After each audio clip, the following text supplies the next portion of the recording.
Good morning, everyone, and welcome to Family Fun in the Kitchen. Welcome to the first program of 2021. I hope everybody is staying safe and well.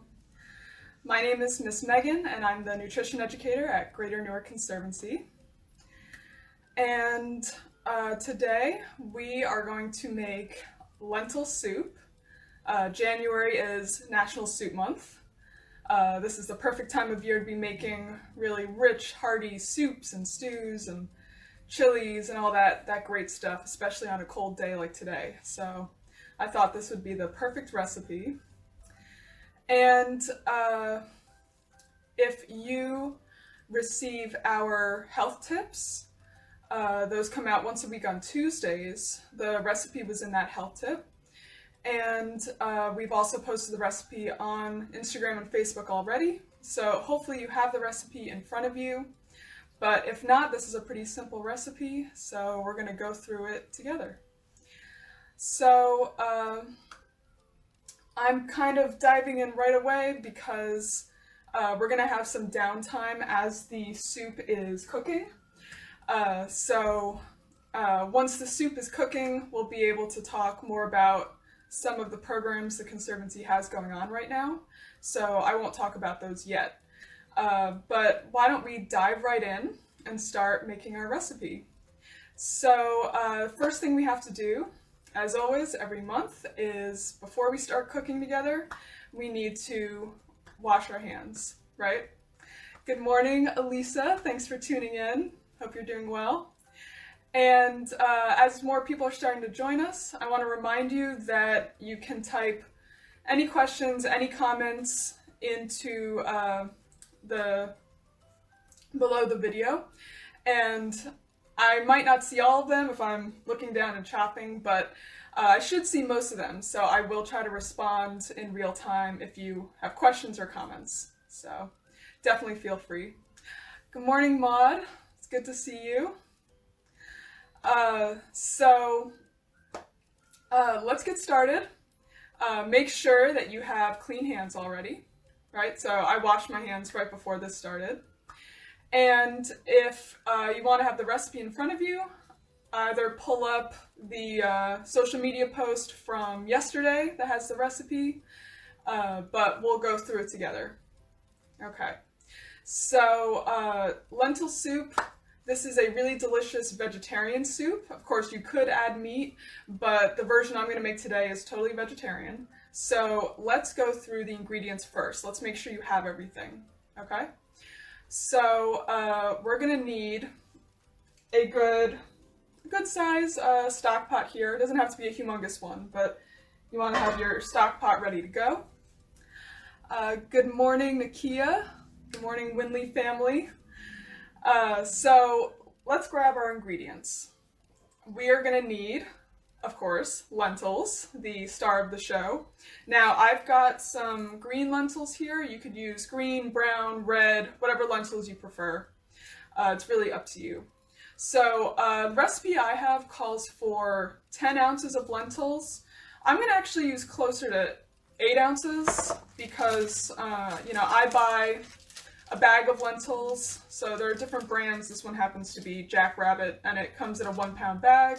So what I'm going to do is just use half of the bag. So I made the lentil soup earlier in the week and I used half, and now I'm going to use the other half of the bag. So it'll be about 8 ounces, half a pound.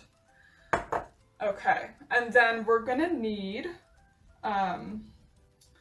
2 carrots, 2 celery stalks, an onion, a small onion, a medium onion. We're going to need a few garlic cloves. So the recipe calls for 3 cloves of garlic. I'm going to use more than that. You can use 3, you can use fewer than 3, totally up to you. I'm going to use 5 or 6 probably. Then we need some spices. So make sure you have coriander. We're going to need a teaspoon of that. 2 teaspoons of cumin, And then I'm going to add some crushed red pepper flakes. You can leave this out if you don't want any spice. I'm just going to add a 1/4 teaspoon, and it really only gives a little bit of kick. It's not overly spicy.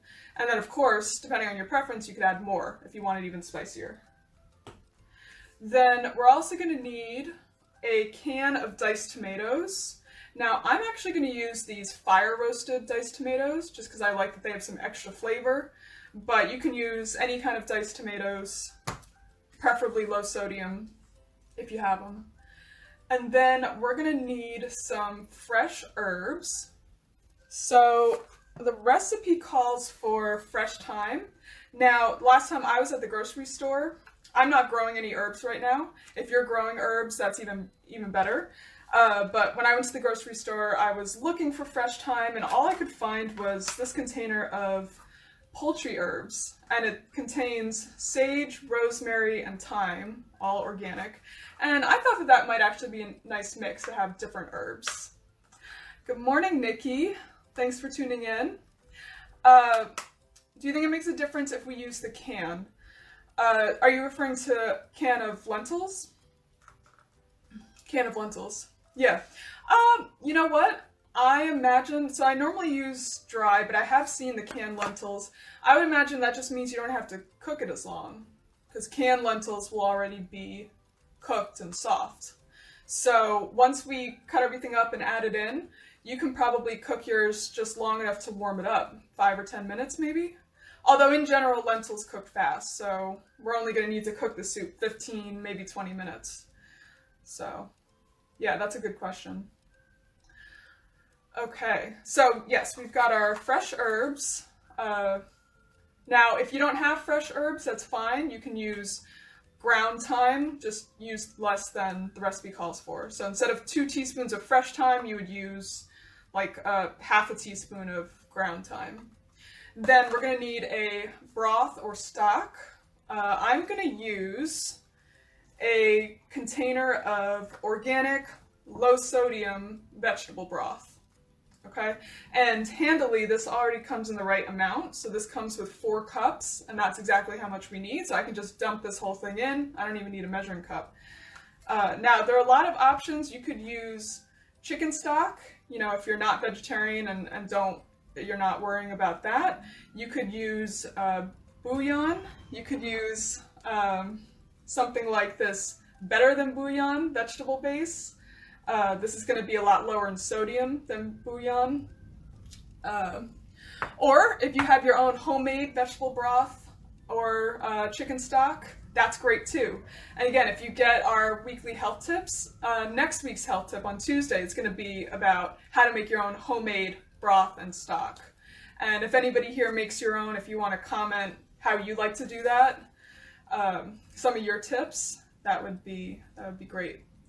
And then finally, last but not least, our final ingredient that we're going to add at the end is some baby spinach. Or if you have, you know, regular whole spinach, that works too. I just happen to have baby spinach. So Elisa wants to know if you can do it in the crock pot. That's a good question. I imagine you could on a really low heat. Now you're asking about the lentil soup in general, or about making your own broth or stock? I'm assuming you mean about this lentil soup. You probably could do it on a really low heat, but in general, lentils cook really fast, so you wouldn't need to cook it all day in the crock pot. But that's a good question. And in general, there are a lot of soups and stews and chilies that you can make in a crock pot. So you can throw it in the morning and then come back, you know, at lunchtime or dinner time and have it ready to go. Yeah. But fortunately, the recipe we're making today cooks pretty fast on top of the stove.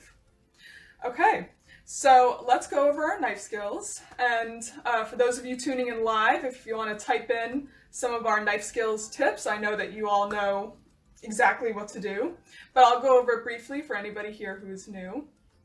So let's clear the cutting board a little bit. Move some of these things out of the way.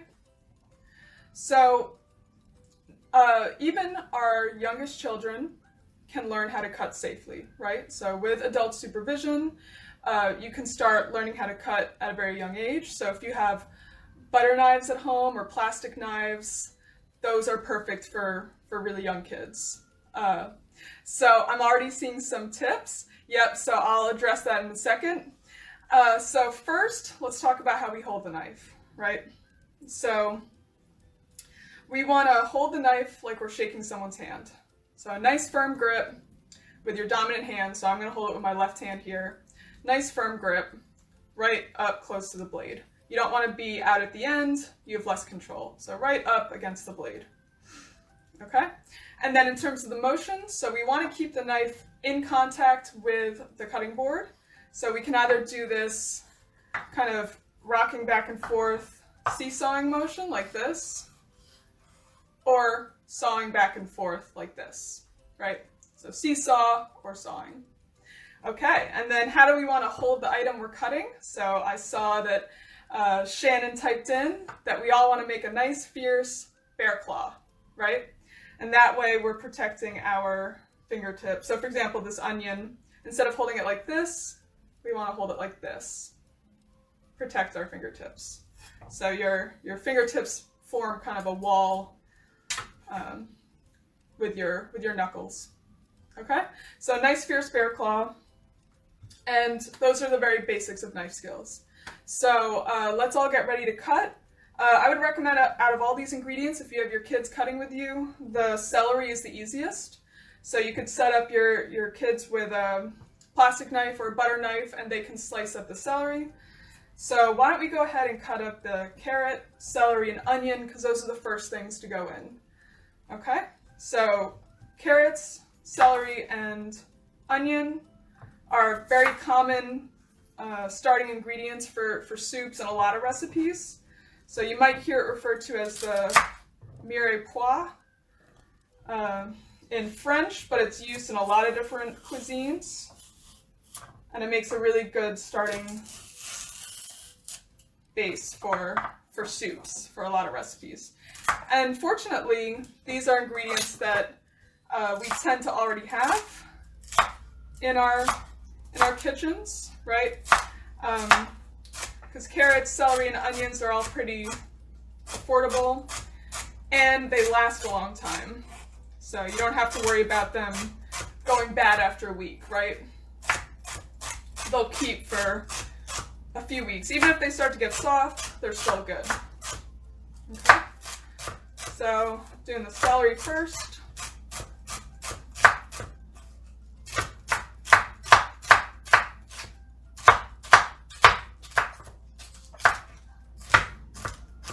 Okay, so celery first. Let me clear my cutting board.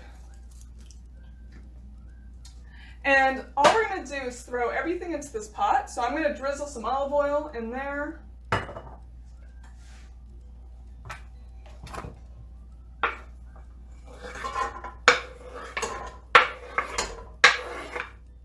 And the next thing we're going to do are the carrots and onion. So these are a little bit harder for children. So you might want to do the carrots and onion. And so I'm going to start with the carrots. I'm going to peel it. Okay, so that's pretty good.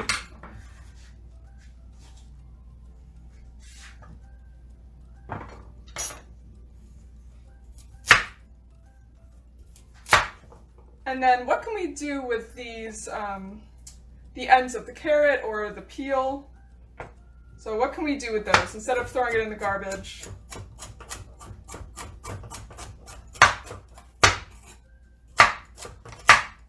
So we can put these things in the compost, right? So if you're able to compost at home,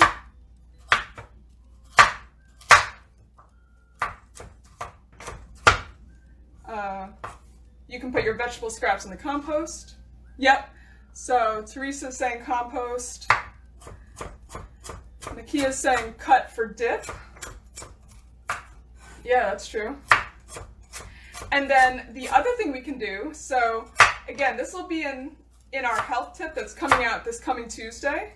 So if you don't already receive our health tips, you can go on our website, citybloom.org, and sign up to get the health tip. But yes, the next thing I was going to say, so Shannon read my mind. So the other thing you can do with these vegetable scraps is you can make vegetable broth. Yeah, that's exactly right. So, sorry, hopefully this isn't too loud as I'm cutting these. But yeah, so how do we make our own vegetable broth?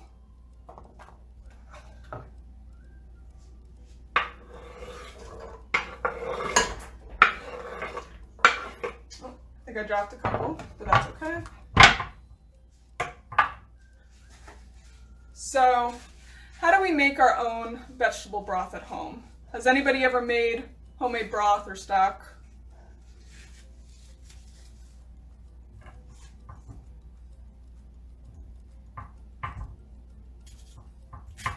So, what we can do is hold on to vegetable scraps, put them in a bag, and stick them in the freezer until you've accumulated enough. And then once you've accumulated enough different types of vegetable scraps, you can just boil them in water and make your own vegetable stock, right? Or vegetable broth, I should say. Okay, so once we've got our, actually give me 1 second. Okay, so we're cutting up our carrots, celery, and onion, right? I see that Yolanda, thanks for joining us. Yolanda says you can make a soup as well. Yes, that's definitely true. I'm just gonna hold on to this hand for a second. So, I think I was looking at the camera while cutting, which that is definitely not a recommended part of knife skills. Always look at what you're cutting. Do not look up at a camera or anything else. So, but that's okay because you really only need one hand to cut. So that is pretty silly. All right. So after we've got this base going, what I'm going to do is start cooking these vegetables so that they soften.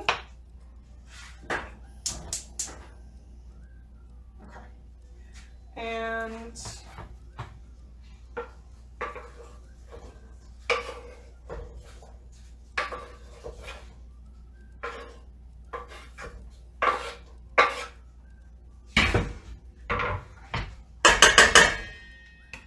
the next thing we're going to add is the garlic and the spices.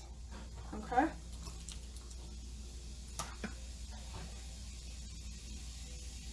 Okay. So I've already peeled a few garlic cloves, so I'm going to chop these up. And then for the spices, we're going to need a teaspoon measure, so make sure you have a teaspoon. Okay. And as a reminder, we're going to need 2 teaspoons of cumin, 1 teaspoon of coriander, and then if you want to add some crushed red pepper flakes for spice, you can. But you can also leave that out if you want. Alright, so I'm chopping up my garlic. And again, you only need 1 hand for that, fortunately. So there's our garlic. And then we've got our spices.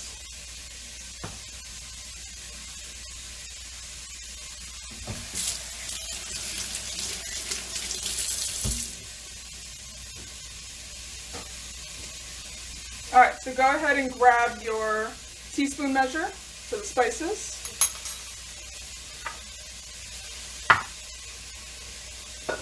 So you can just give the veggies a stir.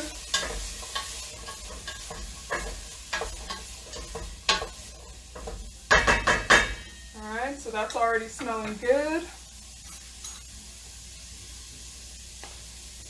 Okay, and then we're going to measure out our spices.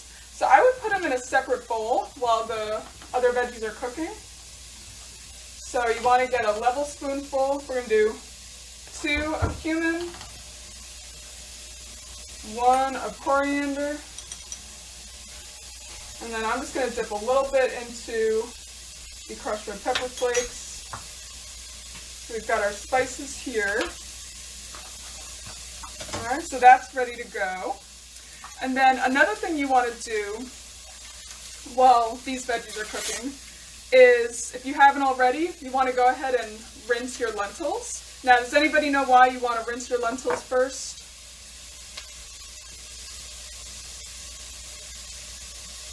So lentils can have dust or debris, or there can even be rocks in with your lentils, so you want to make sure that you rinse your lentils first and then kind of just pick through them a little and make sure there are no little pebbles in there that look like lentils, because you don't want to bite down on a rock when you're eating your soup. So we can go ahead and rinse our lentils. I'm going to do that. So you're going to need a sieve.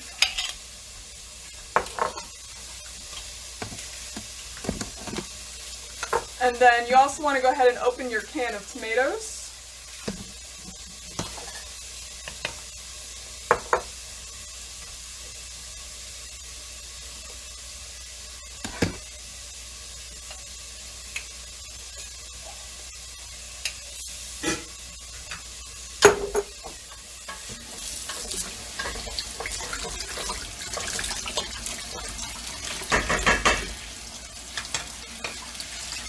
Okay.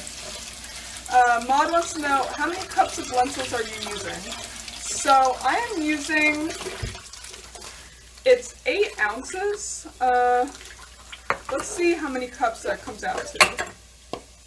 1. Maybe about 1 cup of lentils. Yeah. So about 1 cup of lentils, or 8 ounces. Or half a standard bag. Okay, so my lentils are draining. So I've got them draining in my sieve here. Okay. And again, for those of you who didn't hear me say at the beginning, you can use any type of lentil. You can use red, green, brown. So I'm using green lentils, but whatever you like best. And I also want to mention, while this is still cooking, okay, good, Maud.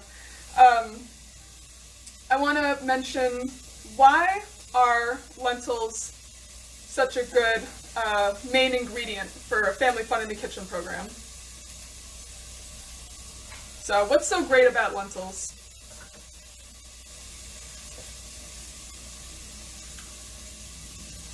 So I love to cook with lentils because lentils are really high in protein. So whether you're vegetarian or vegan, or even if you are a meat eater but don't want to eat meat all the time, you can get a lot of protein from lentils. They're also really high in fiber. So does anybody know why fiber is good for you?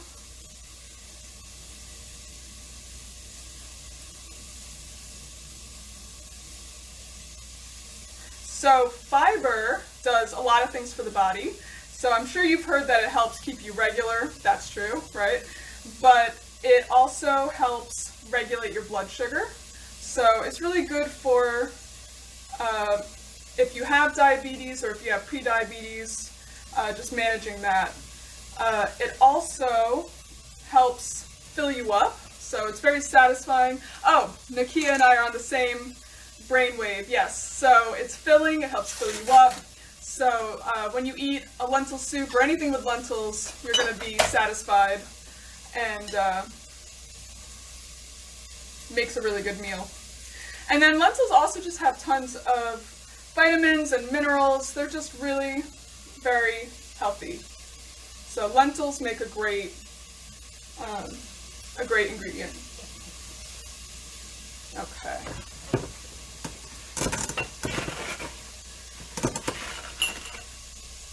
Alright, so I think I'm going to add my spices now, and my garlic. So this should all be smelling pretty good right now, right?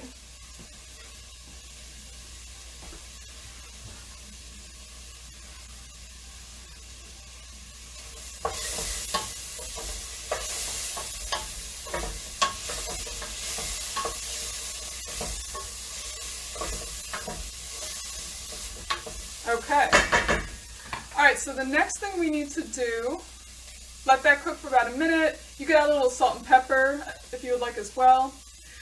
Hi Gina, how are you? So Gina says, are lentils high in carbs? I love lentils, but I'm worried about the carbs. So they are, but they're very high in fiber. So when you're thinking about carbohydrates, for example, grains, right? If you've got whole wheat bread, that might be high in carbs, but it's also high in fiber, so that helps regulate the sugar. If you have white bread, it's only high in carbohydrates, right? Because white bread doesn't have any fiber. So as long as you're getting lots of fiber, that's a good thing. So lentils are really high in fiber. Yeah, that's a good question. That's something you definitely want to think about. Okay. Alright, good. So now the next thing we're going to add is the tomatoes. So I've got my can of tomatoes. Pour that in. And then we're also going to add in the lentils. So my lentils have been draining over here. What else? Vegetable broth. And again, depending on your family and what you have at home, you could use chicken stock. So you can use whatever kind of broth you would like. So I'm going to put in 4 cups of vegetable broth.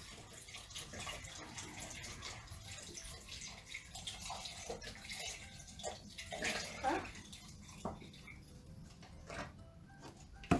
All right, and then I'm going to add some of these herbs. So the recipe calls for 2 teaspoons of fresh thyme. So Gina says, yeah, so if you're on a low carb diet, yeah, I would say that this is a good recipe to make. Yeah, definitely. Okay, so 2 teaspoons of fresh thyme. If you don't have fresh herbs at home, that's fine. You can use ground thyme. And you would just reduce it. So I would say maybe a half a teaspoon of ground thyme. You could sprinkle that in. But like I was saying before, I did buy some of these poultry herbs. So I actually have a mixture. I've got, so we've got sage here. And there's a little bit of rosemary. And then we've got the fresh thyme. Right, so I'm going to use a mixture of that. So Nakia wants to know, is this dish better if we sprout the lentils, then prepare the dish? I don't think you need to. If you try that, I would be interested to know how it turns out. So if you do it that way, if you want to comment later and let me know. But, I mean, the thing is that lentils cook so fast that, you know, they're so easy to just kind of throw in here and cook like that. But yeah, that's an interesting question. I haven't made it that way, so I'm not sure. So if you do, let me know how it turns out. Yeah. Okay, so we are going to bring this to a boil. So I'm going to cover it for a second. So another child-friendly activity, if you do have the fresh herbs, is they could be picking the leaves off the stem, right? And then slicing it up a little bit. You don't have to worry about making it too small, but that's something else they can do. And then we are just going to let this cook for about 15 minutes. And then at the very end, we're going to add the spinach, because spinach doesn't need long to cook. Hi, Jen. Thanks for tuning in. Yeah, it's looking good and smelling good. This is definitely going to be a tasty soup. So the last thing, all you need to do is set your timer for 15 minutes once it comes to a boil. So we're going to bring it to a boil, which I think mine almost is. Then reduce heat to a simmer, cook for 15 to 20 minutes. And then after that, we can add some baby spinach. So, or whatever kind of spinach you have. And you could also use other leafy greens, but I'm just going to use baby spinach because it's so easy. And again, you could have your kids rip up the spinach into smaller bits, or they could slice it with a plastic knife, and then that'll get thrown in at the end. Because spinach doesn't need long to cook. Okay? Alright, so while we are bringing all of this to a boil, it's going to cook for 15 to 20 minutes. I won't keep you all on that long, because we don't all need to stand here while our soup is cooking. But I do want to see if anybody has any questions before we do finish. And I also want to let you know about some of our programs that we have coming up. So in February, we will have our second Saturday program. So that's always the second Saturday of the month. And those have been outdoors and socially distanced. You have to wear a mask, but it's really nice that we can all get together outside. So that'll be coming up on February 13th. And then we have our Beds and Breakfast conference coming up. It'll be virtual. So you can find information about our conference on our website, citybloom.org. We're going to have a variety of really awesome speakers talking about composting and beekeeping and different gardening topics. So that'll be the following week, I believe. It'll be stretched out over a few days. Shannon wants to know if my hand is okay. Yes, it is, but I don't want to contaminate anything, which is silly. So, yes, always look at what you're cutting, right? That I need to incorporate that into my knife skills. Always look at what you're cutting. So, Beds and Breakfast, make sure you register for that. Plot It Fresh, our community gardening program. Make sure that you register for a plot. It's now open for the season. So again, you can find that information on our website. So Gina is saying, when I eat vegan chili, I usually put vegan cheese on top. Would you put vegan cheese on top of the soup, or would that be too terrible? Shannon, do you want to jump in? I know Shannon, outing her here, is vegan and uses vegan cheese. I haven't used vegan cheese that much. I've only cooked with it a couple of times. So Shannon, if you have any thoughts on that, I'm not really sure. Shannon says it would be great to put vegan cheese on top of the soup. Cool. Yeah, okay. Thanks, Shannon. Yeah, I can imagine that would probably be good. You would just add that at the end. Yep. Yeah, and one of the great things about soup, of course, I'm sure we all agree that soups are so versatile, so you don't have to make the recipe the way I am making it today, so you can switch up a lot of these ingredients and a lot of the amounts, and it'll still turn out good, right? So soup is super forgiving. So actually, as you're making this, hi Maria, hola, good to see you. Thanks for tuning in. So as you're making the soup, if you are doing things differently, and Taina, hi Taina, if you're making things differently, if you're using different ingredients, feel free to comment. I'd love to know what you're making or what your favorite soup is, just how it's different. I'd love to hear about that.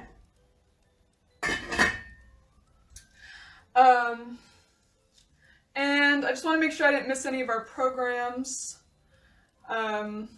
Yes, Shannon. Super with an O. So I also want to mention, I know I've mentioned this the past couple of times, but I have a superhero cookbook. It's free for Newark residents. It goes over a lot of recipes that are lead safe. So again, if you've been watching this program for a while now, you know what lead safe ingredients are. If anybody wants to comment some of them below, feel free. But we know that foods that are high in calcium, iron, and vitamin C are all superhero nutrients that protect us from lead, right? So for example, today's recipe, lentils, definitely a superhero food. Tomatoes, spinach, a lot of these ingredients are. So Nakia is saying, I love roasted sweet potatoes in my lentils. Oh yeah, that would be good. Yeah. Yeah, I'll have to try that too. That would definitely be tasty. Sweet potatoes are a superhero food for sure. So if you would like our free superhero cookbook, you can request that. We have a Google form that just asks you a few questions and we'll mail it right to you. You don't even have to come and pick it up. It's free. It's got a lot of recipes and it also has coloring pages and fun things for kids. So it's a really cool publication that we have. So I can put the Google form link in the chat. It's also on our website. If you just go to citybloom.org, you'll find it on our lead page. But I'll try to remember to put it in the chat as well. So definitely request that. We still have some copies left, and we'll mail it to you, get it to you. Okay? So I think that's most of the programs we have going on right now. If anybody has any other questions or comments, feel free to put them in. Once your soup is done, so my soup will need a few more minutes, but once your soup is done and you've tried it, please comment here and let me know what you think. If you like the recipe, if you changed anything, if you think you're going to make it again. So I would love to hear that feedback. Feel free to share your pictures if you like. I know Maud and Jacob always share these really beautiful pictures, so that would be great to see as well. And I'll show you my finished product here. So I was mentioning that I made this earlier in the week. So this is now my second batch because I can't get enough of it. So here's my finished product here. It's really delicious. It reheats well, it keeps well. You can freeze it if you don't eat it all right away. So just another great thing about this recipe. So I hope you all enjoy the recipe today. Thank you for tuning in. And I hope to see you next month. All right, bye everybody.